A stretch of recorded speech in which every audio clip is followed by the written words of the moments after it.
नमस्कार, मैं हूं आकर्षण उपल और इस समय की बड़ी खबर और बड़ा अपडेट आ रहा है कि हरियाणा की 10 लोकसभा सीटों में 6 सीटों पर कांग्रेस और आम आदमी पार्टी आगे चल रही है। बीजेपी 4 सीटों पर आगे चल रही है और करनाल के अंदर एक बड़ा उलटफेर, पहले राउंड की गिनती में पहला उलटफेर सामने आ रहा है कि मनोहर लाल खट्टर 3371 वोटों से पीछे चल रहे हैं। 3371 वोट से मनोहर लाल खट्टर, पूर्व मुख्यमंत्री हरियाणा, पीछे चल रहे हैं। दिव्यांशु बुद्धि राजा 18,419 वोट के साथ पहले नंबर पर बन गए हैं और मनोहर लाल खट्टर को अभी तक मिले हैं 15,048 वोट। वहीं अगर इंडिया की बात कर ले तो 500 सीटों का रुझान सामने आ चुका है। 245 सीटों पर एनडीए आगे चल रही है, 242 सीटों पर इंडिया गठबंधन आगे चल रहा है।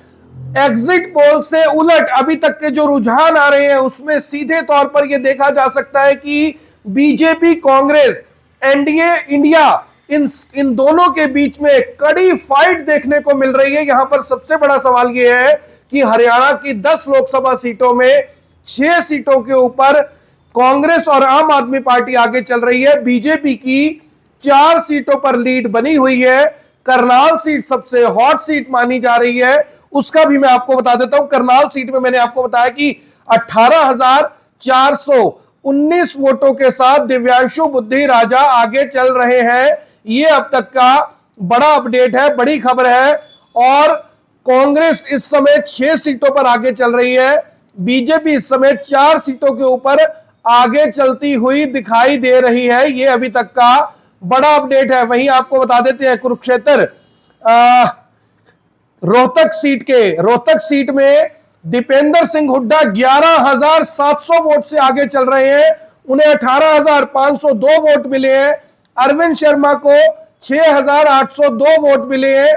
यह रोहतक सीट का रुझान है। गुड़गांव सीट के ऊपर 13,106 वोटों से राज बब्बर आगे चल रहे हैं। राव इंद्रजीत सिंह को 5461 वोट मिले हैं। बीजेपी की परंपरागत सीट माना जा रहा है गुड़गांव को, जहां पर 13,000 वोट के साथ राज बब्बर आगे चल रहे हैं।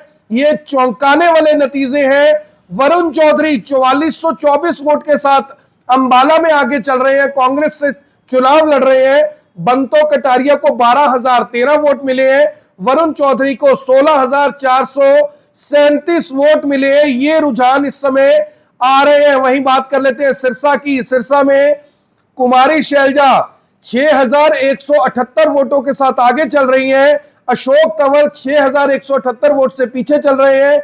शैलजा को 18,157 वोट मिले हैं अभी तक और अशोक तंवर को 11,980 वोट मिले हैं। ये रुझान सामने आ रहे हैं। इसके बाद चलते हैं भिवानी महेंद्रगढ़ में जो राव दान सिंह है वो 2524 वोट से पीछे चल रहे हैं और धर्मवीर सिंह 2524 वोट से आगे चल रहे हैं। धर्मवीर सिंह को, जो बीजेपी से चुनाव लड़ रहे हैं, 31,397 वोट मिले हैं। रावदान सिंह को 28,873 वोट फिलहाल मिल चुके हैं। वहीं बात कर लेते हैं एक बार, ये चौंकाने वाले जो नतीजे हैं ये हरियाणा से आ रहे हैं। 6 सीटों के मैं आपको रुझान बताऊंगा और अभी तक रिपोर्ट आ रही है, उस रिपोर्ट के अनुसार मैंने आपको बता दिया कि जो चुनाव के जो नतीजे हैं वो चौंकाने वाले आ रहे हैं। सतपाल ब्रह्मचारी 1,064 वोट के साथ आगे चल रहे हैं अपनी शहर में, अपनी लोकसभा सीट में। 244 एनडीए को 244 सीटें जो रुझान मेरे सामने चल रहे हैं और कांग्रेस गठबंधन को 244 सीटें, यानी एग्जिट पोल से उलट कांग्रेस को 244 सीटें अभी तक मिलती हुई दिखाई दे रही है इस रुझानों में। यानी एग्जिट पोल में, किसी भी एग्जिट पोल में कांग्रेस प्लस को 244 सीटें नहीं दिखाई गई थी। किसी भी एग्जिट पोल में एनडीए को 250 सीटें नहीं दिखाई गई थी। सब में 350 से ऊपर लीड कर रही थी, लेकिन एनडीए और इंडिया गठबंधन 244 सीटों पर आगे चल रहे हैं और अन्य जो है वो 12 सीटों पर आगे चल रहे हैं। 43 सीटों के रुझान अभी आने बाकी है। दिल्ली में बीजेपी 4 सीटों पर और कांग्रेस 3 सीटों पर आगे चल रही है। आपके शहर में क्या रुझान है जरूर बताइएगा। एक एक अपडेट IBN24 पर मिलेगा। इस वीडियो को सब जगह जरूर शेयर करें। धन्यवाद।